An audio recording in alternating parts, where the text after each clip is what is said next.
Buenas tardes, muchas gracias por la invitación a la Feria del Libro de Valle de Bravo. Gracias en particular a Gustavo Markovich por esta invitación. Soy Federico Fernández Crisliv, trabajo en el Instituto de Geografía de la UNAM y les voy a hablar de un libro de geografía en particular. Este libro que ustedes ven ahorita en pantalla en realidad son 9, los 9 libros de la historia escritos por Heródoto hace nada menos que 25 siglos. Yo no sé si Heródoto de Halicarnaso, que vivió en el siglo V antes de nuestra era, se parecía a esta piedra tallada que ustedes ven en la pantalla, pero es una imagen conocida de él y por eso se las quise representar. Bueno, es vigente esta investigación porque Heródoto hizo una serie de pasos que a mí me gustaría resumir en 8 distintos puntos en su investigación, que yo creo que son vigentes y son importantes de ser retomados hoy en día para hacer estas relaciones entre la sociedad, entre las diferentes sociedades y sus entornos físicos. Lo primero que hizo fue un plan. Lo segundo, salir al terreno, es decir, hacer trabajo de campo. Lo tercero, observar. Lo cuarto, diferenciar lo que observaba unas cosas de otras. Lo quinto, representarlas, hacer un dibujo, un escrito. Lo sexto, regresar a su lugar de salida. Y lo séptimo, discutir también con otros expertos en su lugar de origen para después poder elaborar una propuesta. Este mapa que ustedes ven ahorita es un mapa del mundo conocido, entonces lo que se llama el viejo mundo, que se compone de Asia, Europa y África. Si lo comparamos con un mapa actual, vemos que la parte del Mediterráneo, que aquí estoy señalando en un círculo, es más o menos bien delineada, es algo bastante bien conocido. Las islas, las montañas de la propia Europa y del norte de África son bastante conocidos, de la misma manera que la península arábiga.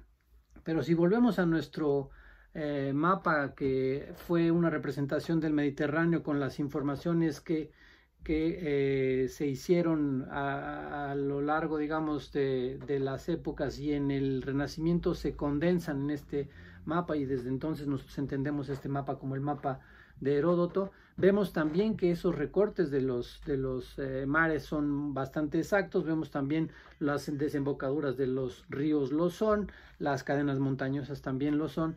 Pero si vemos la sobre representación de Europa, que en realidad no es sino una península pequeña de Asia, vemos que es la parte más conocida y por eso aparece eso, sobre representada.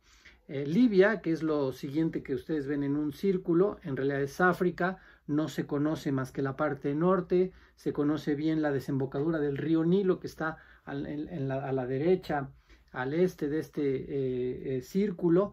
Y se conocía también bastante poco cuáles eran las fuentes de ese río, que están situadas hacia Somalia, Etiopía, pero en realidad en ese momento lo tenían simplemente como algo hipotético que pasaba a través del Sahara y cuyas aguas venían de los montes Atlas, que están en el actual Marruecos. Es decir, había una falta de conocimiento en ese sentido.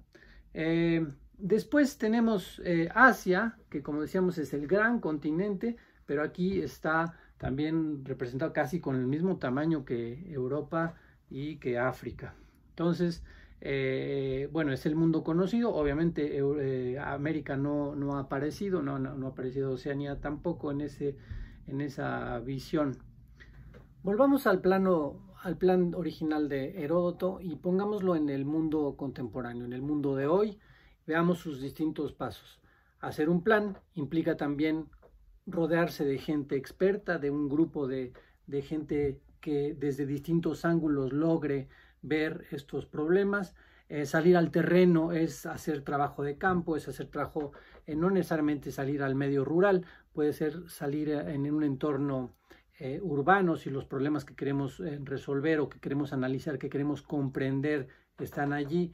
Y entonces en ese sentido puede ser un barrio nuestra salida de campo, puede ser la colonia nuestra salida de campo, puede ser un recorrido mientras vamos al trabajo, ese trabajo de campo que nos permite finalmente observar, y observar no quiere decir solamente ver, quiere decir también escuchar, percibir otros problemas, incluso oler, usar el olfato, el gusto, el tacto para poder entender esos problemas y tener un intercambio muy importante, unas discusiones importantes con la gente que está ahí, que es testiga de los problemas y de las situaciones, para poder diferenciar, ese es nuestro punto 4, diferenciar entre lo que procede de una fuente de problema o de otra, diferenciar a los distintos actores que intervienen y que tienen pesos políticos diferentes también en esa situación, y hacer una representación. Representar quiere decir escribir, redactar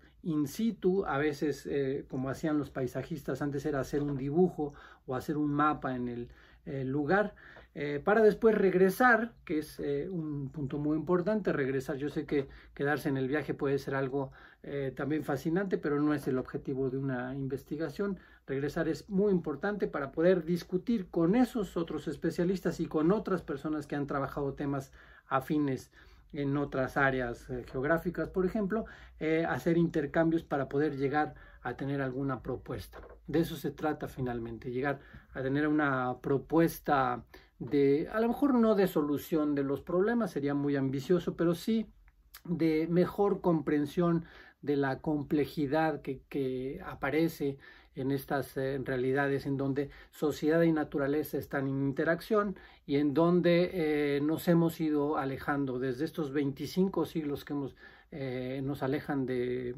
Heródoto. También hemos encontrado que hay una dificultad o un divorcio entre la naturaleza y la sociedad, lo cual me lleva a pensar, y en mi conclusión así lo expongo, que volver a la escala humana en la investigación sobre las relaciones entre gente y su espacio, entre sociedad y naturaleza, entre ambiente y sociedad, nos va a permitir tener mucho mejor medida la necesidad que tienen las distintas poblaciones y la opinión que tienen las poblaciones sobre sus propios espacios para llegar a unas soluciones más humanas o a unas propuestas más completas y más ricas en su forma de ser presentadas.